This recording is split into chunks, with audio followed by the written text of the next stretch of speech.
Bah écoutez, ce qui m'a motivé déjà, c'est de m'engager dans des élections tout court, municipales et d'agglomération. Et puis, j'avais tâté un peu les départementales, pas directement, mais en 2015. Et il m'a été proposé de porter la majorité présidentielle pour la Bourgogne-Franche-Comté. Donc l'idée, c'est de me servir de ma modeste expérience et de m'accompagner de celle des autres. Et puis de propulser des gens nouveaux pour se présenter et porter une région Bourgogne-Franche-Comté qui mérite mieux. Alors, vous dites que vous êtes effectivement soutenu par la majorité présidentielle, néanmoins sur vos affiches de campagne, pas de logo La République En Marche. C'est quoi votre candidature Mais ils y exactement? étaient, Modem, La République En Marche, Agir, Territoire de Progrès, Mouvement Radical. Et puis aujourd'hui, on est au-delà. On est une majorité présidentielle dans laquelle beaucoup de gens se reconnaissent. L'idée, c'est d'avoir un programme centré et puis de s'adresser aussi à la majorité des Bourguignons franc-comtois qui n'ont pas forcément de carte politique. Leur démontrer que la région partout pour tous, c'est vraiment plus qu'un slogan, c'est une réalité, pas de dogme. Est-ce qu'une région doit être à gauche, à droite?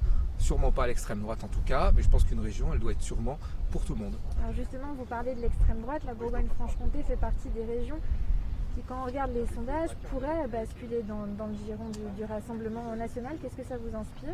Ça m'inspire que les médias donnent une grande place au Rassemblement national et ne parlent que de cela. Mais je pense qu'il y a une autre alternative et que les Bourguignons franc-comtois sont comme les Français, ils savent s'arrêter au bon moment. Et l'extrême droite serait terrible sur le plan développement économique à la fois pour notre région, pour notre pays bien évidemment. Donc ça n'est pas la solution. Et nous proposons une alternative raisonnable, républicaine, qui associe des gens de courants différents, mais qui sont capables de porter un grand projet pour notre région ensemble. Votre alternative, est-ce qu'elle est ouverte à des fusions avec d'autres listes au second tour? Parce qu'à ce jour, les divisions sont quand même nombreuses.